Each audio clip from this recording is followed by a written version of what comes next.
સુરતમાં ઉનાળાની ગરમી વચ્ચે મૂંગા પક્ષીઓ માટે માનવતાભર્યું પગલું ભરવામાં આવ્યું છે. પાંડેસરા પોલીસ અને જિંદગી જીત્યા અભિયાન ટ્રસ્ટ દ્વારા પક્ષીઓ માટે પાણીના કુંડાનું વિતરણ કરવામાં આવ્યું હતું. સુરત પોલીસ વારંવાર માનવતાભરી કામગીરી કરતી નજરે પડે છે, ત્યારે પાંડેસરા વિસ્તારમાં પોલીસ પોઈન્ટ ખાતે પાંડેસરા પોલીસ અને જિંદગી જીત્યા અભિયાન ટ્રસ્ટના સંયુક્ત ઉપક્રમે પાણીના કુંડાનું વિતરણ કાર્યક્રમ યોજાયો હતો.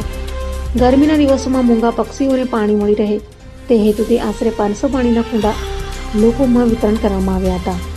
આ પ્રસંગે પાંડેસરા પોલીસ ઇન્સ્પેક્ટર દ્વારા કુંડાનું વિતરણ કરી લોકોને પોતાના ઘરના છત અથવા આંગણામાં પક્ષીઓ માટે પાણી રાખવા અપીલ કરવામાં આવી હતી. કાર્યક્રમ દ્વારા પ્રકૃતિ અને જીવદયા પ્રત્યે સંવેદનશીલતા વધારવાનો સંદેશ આપવામાં આવ્યો હતો.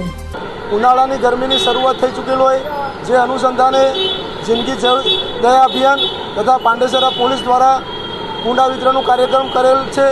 જાહેર જનતાને અપીલ કરવામાં આવે છે કે પોતાના અગાસી અથવા ગાર્ડનની અંદર એક કુંડા મૂકવામાં આવે, જેથી કરીને અબોલા પંખીઓનો જીવ બચી શકે. અગાસીમાં તથા ઘર આંગણે આ રીતના કુંડા મૂકવામાં આવે તો અબોલા પંખીઓને પાણી મળી શકે અને પોતાનો જીવ બચી શકે. અભય થઈને નિષ્પક્ષતાથી નિરપેક્ષ રીતે વાસ્તવિકતાનો અરીસો રૂપી સચોટ માહિતી લાવતો સત્યની સાથે અભય ટાઈમ્સ.